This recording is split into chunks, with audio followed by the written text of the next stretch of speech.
Et coucou la Team Family, j'espère que vous allez tous et toutes bien. Donc je suis ravi donc de vous présenter dans cette petite intro du coup donc les bougies que nous fabriquons avec ma maman. Du coup nous avons trouvé le nom de notre entreprise qui va s'appeler My Luminous Candle, ce qui veut dire ma bougie lumineuse.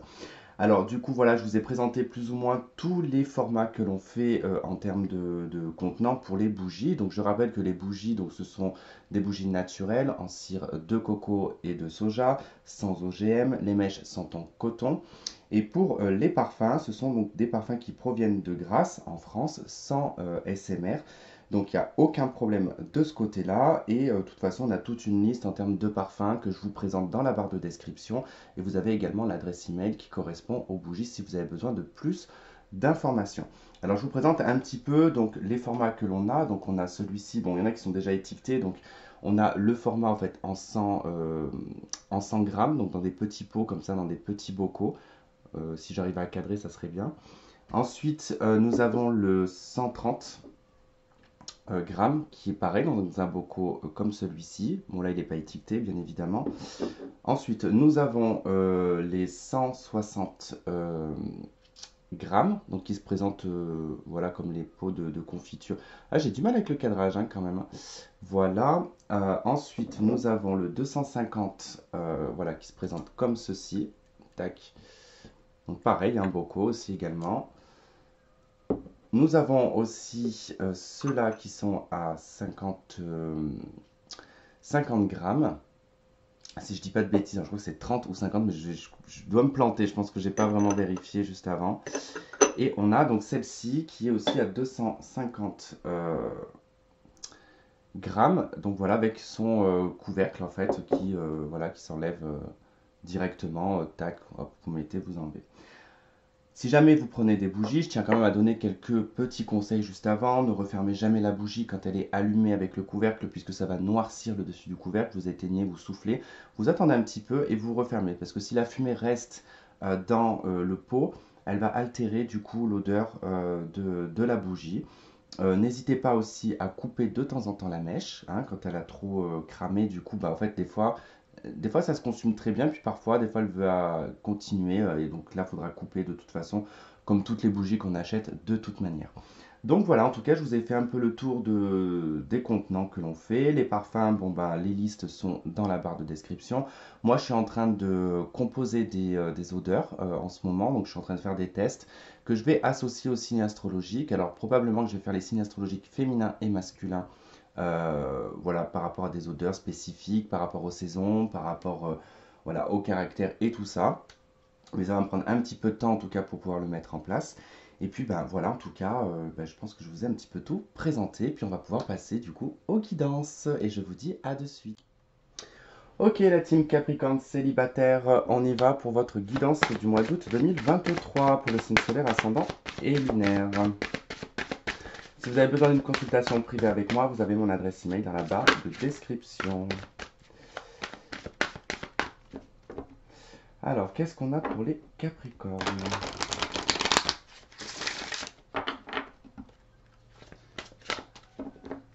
Pour le mois d'août 2023, Capricorne, c'est...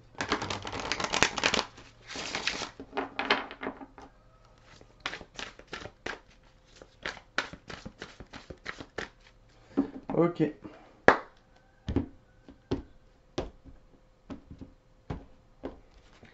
Alors, on retrouve la carte de l'âme sœur. Nous avons la carte de la tromperie. Et nous avons la carte de l'attraction. Bon, bah écoutez, célibataire, Capricorne, j'ai l'impression qu'on me parle d'une ancienne personne, puisque en dos de deck, j'ai la carte de la réconciliation. Donc il est possible que là, vous avez rencontré votre âme sœur, vous avez rencontré probablement la bonne personne, mais il y a un hic. Dans ce hic, c'est qu'il y a de la tromperie, il y a du mensonge, il y a quelqu'un qui porte un masque, il y a un manque de sincérité, il y a un manque d'honnêteté. Mais malgré tout ça, il y a une forte attraction envers cette personne, ou cette personne a une forte attraction envers vous, puisque je ne sais pas qui a trompé qui. Mais quoi qu'il en soit, on est bien dans un lien d'âme-sœur. Dans ce lien d'âme-sœur, et par rapport en tout cas à cette attraction, il est possible que justement que sur le mois d'août, il y ait une réconciliation avec la personne. D'accord. Après, on va voir un petit peu comment ça va se dérouler tout ça.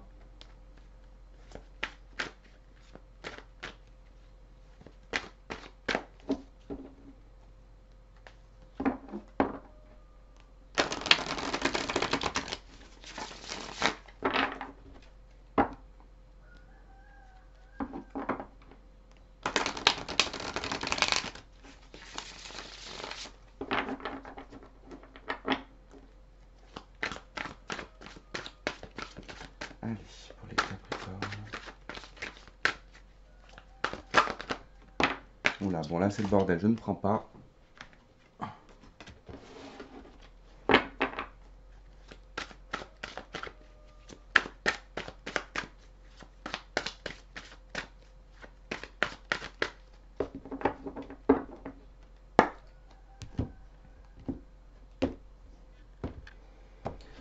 Alors, nous avons la carte réseau.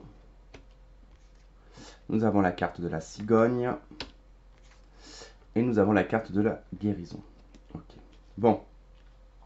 Par rapport à cette tromperie, par rapport à ce masque qui a été porté, on voit qu'il y a du changement quand même hein, qui arrive. On a l'invitation d'autres decks. Bon, probablement que la personne va vous inviter ou du moins va vous proposer quelque chose.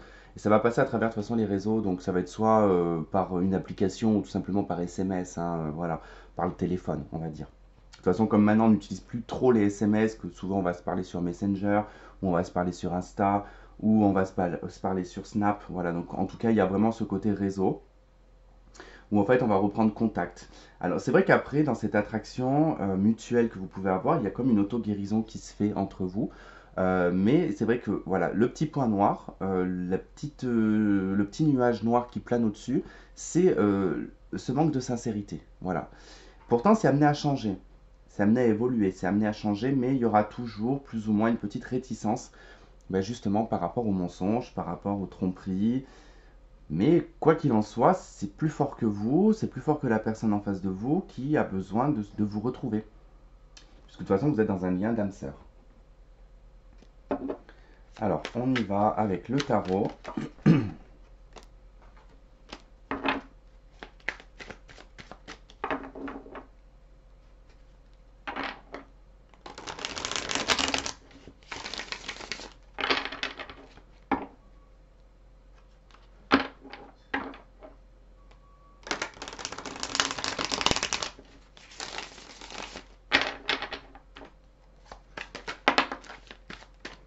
Ok, on a un 7 de coupe.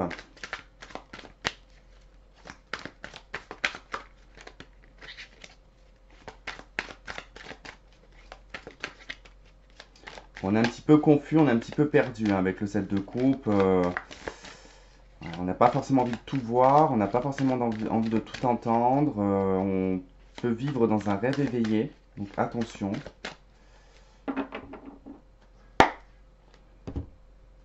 Allez, dans la coupe, on a le 8 de coupe qui nous parle du passé. Et on a la 2 de bâton. Ok. Bon, là, vous avez un choix à faire qui concerne votre passé, qui concerne une insatisfaction, qui concerne quelque chose qui n'a plus de goût, qui n'a plus de forme, qui n'a plus d'attraction d'ailleurs. Euh, et c'est. Alors, soit, effectivement, il n'y a plus de sentiments, il n'y a plus rien, et le choix va être de prendre une nouvelle voie, soit il y a un manque, et on va retourner vers l'autre personne. Mais ça reste confus avec la 7 de coupe. On n'est pas clairement sûr de sa décision, en fait. Sur le choix du 2 de bâton, hein, le choix que l'on doit prendre, concernant le passé, concernant une personne du passé, on est confus, on est totalement perdu, on ne sait pas. Donc on va voir comment ça va se dérouler. On a la 5 de coupe. Ok. Donc de la déception, du chagrin, du regret peut-être aussi. On a le roi de denier. Ok, ça c'est vous que ça peut représenter, du moins un signe de terre. Ok. On a la 4 de coupe, l'insatisfaction. Et l'as de coupe. Ok. Bon, je vois que les Capricornes, vous êtes totalement perdus concernant un regret, concernant un échec sentimental en fait, ici où il y avait probablement une possibilité de construction, une possibilité d'évolution, d'ancrage, euh, la possibilité d'avoir une réelle relation en fait hein, dans la stabilité. Et en fait, vous vous retrouvez actuellement, et surtout sur le mois d'août, bah, dans une insatisfaction, vous êtes dans un manque, vous êtes dans, comment dire, une personne vous manque avec la 4 de coupe. Mais vous êtes confus parce que avec les échecs qu'il y a pu y avoir, l'échec en tout cas qu'il y a pu y avoir avec cette personne dû à la tromperie ou dû au mensonge et au faux semblant, vous vous posez beaucoup de questions. Vous posez beaucoup de questions sur la personne, d'accord? Et sur vos valeurs aussi, sur vos principes. Est-ce que ça correspond à vos principes? Est-ce que ça correspond à vos valeurs? Est-ce que cette personne elle serait prête en tout cas à faire un effort. Enfin, voilà, il y a plein de choses comme ça qui peuvent en ressortir. Et puis le 4 de coupe, voilà, on est dans le manque, on est dans le besoin. Le besoin affectif avec l'as de coupe. Vous avez envie de donner, vous avez envie de partager, vous avez envie d'offrir. Bon, il peut y avoir quelque chose qui éveille ici votre cœur.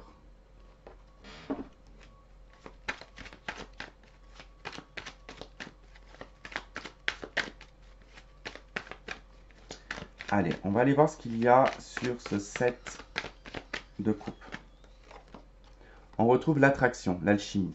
Et oui, vous êtes confus parce que il y a beaucoup d'attirance, il y a beaucoup d'alchimie, il y a une attirance mutuelle. Donc, forcément qu'après, quand il y a l'attirance, on est perdu parce que des fois, les faits, le comportement, la personnalité ne concordent pas. Sur le 5 de coupe, qu'est-ce qu'on a? On retrouve la protection, l'appui. Ok. Bon, on vous empêche quand même ici, on vous protège des échecs, des regrets, des remords, de la tristesse et du chagrin quand même. Puis vous-même, vous vous protégez en fait.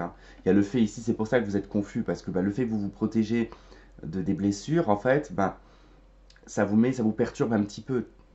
C'est normal, tout à fait normal. Vous voyez, on a la carte des masques en dos de deck, c'est la même que celle-ci. Donc vous vous protégez beaucoup de la tromperie et du mensonge. Sur le roi de denier, qu'est-ce qu'on a? On retrouve l'obsession, l'addiction, les dépendances malsaines. Ok. Il y a peut-être une codépendance de vous ou de l'autre personne, en tout cas, ou tout simplement des dépendances à des substances ou autres. Mais voilà, on voit qu'il y a quand même quelque chose d'assez malsain. Et c'est vrai que ça peut être une codépendance, par le manque. Sur la 4 de coupe, qu'est-ce qu'on a? Là, vous avez beaucoup de coupes quand même. Vous avez que des coupes et un seul roi de denier. 4 de coupe. On a l'élévation, l'évolution, on a une action qui élève de porter à un niveau supérieur. Donc peut-être que ce manque, cette insatisfaction, en tout cas ce besoin que vous avez, vous allez passer au-dessus. Vous allez passer au-dessus peut-être aussi d'une obsession. Et sur l'as de coupe, qu'est-ce que ça nous dit? Ça nous dit qu'il y a des choses qui bougent en amour. Il y a quelque chose qui va bouger, il y a une ouverture au niveau sentimental. Et pour conclure ce tirage avec la triade,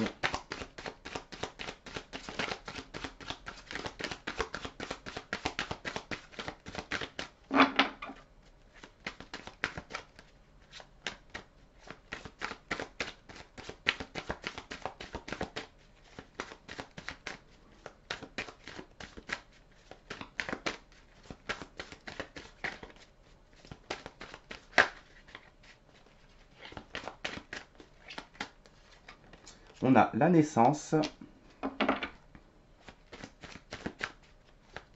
Il y a quelque chose en gestation, de toute façon au niveau sentimental, qui va probablement éclore sur le mois d'août. Et on a le choix, voilà. En tout cas, vous avez le choix. Vous voyez, ce qui s'est coupé là, c'est particulier quand même, mais j'ai mon jeu qui s'est coupé sur Nadir et sur l'amour. Donc en fait, les deux choix, c'est soit vous allez en direction de l'amour, soit vous allez en direction, pas du néant, d'accord, mais voilà, qui pour l'instant, vous n'allez pas forcément vouloir, vous allez vouloir rester dans l'œuf, voilà, tout simplement. Soit vous restez dans l'œuf avec Nadir, soit vous allez en direction de l'amour. Voilà pour vous les Capricornes. Et écoutez, j'espère que ce tirage aura résonné avec certains d'entre vous, que vous aurez trouvé des éléments de réponse. N'hésitez pas à liker, à partager, à commenter. Surtout, abonnez-vous si ce n'est pas fait. Je vous fais plein de gros bisous et je vous souhaite un très bon mois d'août. A bientôt, bye bye.